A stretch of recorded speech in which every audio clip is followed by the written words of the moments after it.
Bonjour à tous. Dans cette vidéo, nous allons aborder les cartes de type Arduino Uno.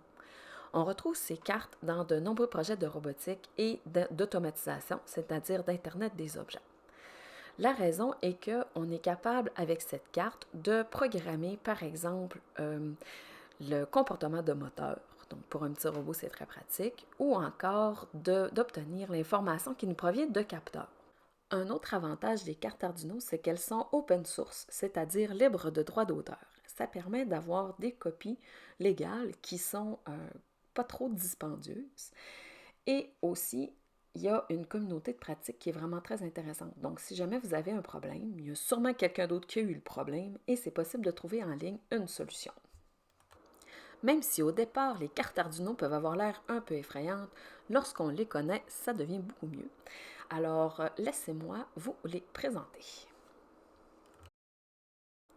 Le logiciel que vous voyez présentement se nomme Freedsig. C'est un logiciel qui était gratuit jusqu'à tout récemment et qui est très utile pour faire des circuits, des schémas dans le fond, avec des cartes un petit peu comme celle-ci, donc la carte Arduino Uno, et qui ont une allure très réaliste. Donc, regardons attentivement quelles sont les parties les plus intéressantes de la carte.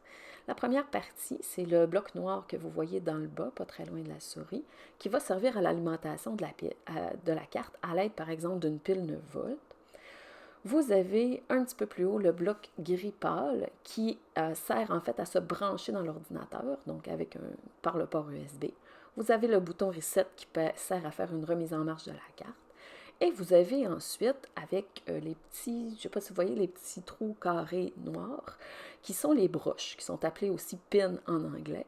C'est là où on va être capable de brancher les fils qui vont relier, par exemple, les capteurs ou les moteurs.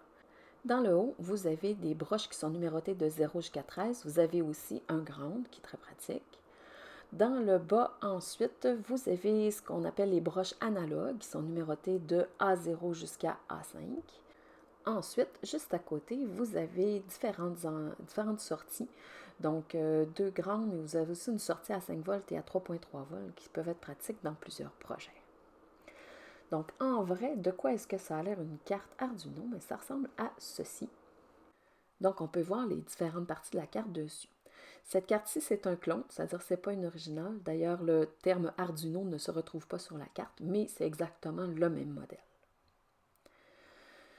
Donc, c'est maintenant l'heure du défi.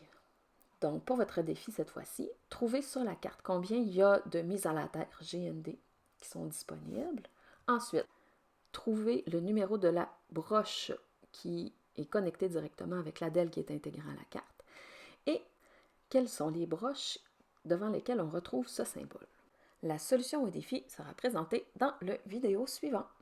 Merci et à la prochaine!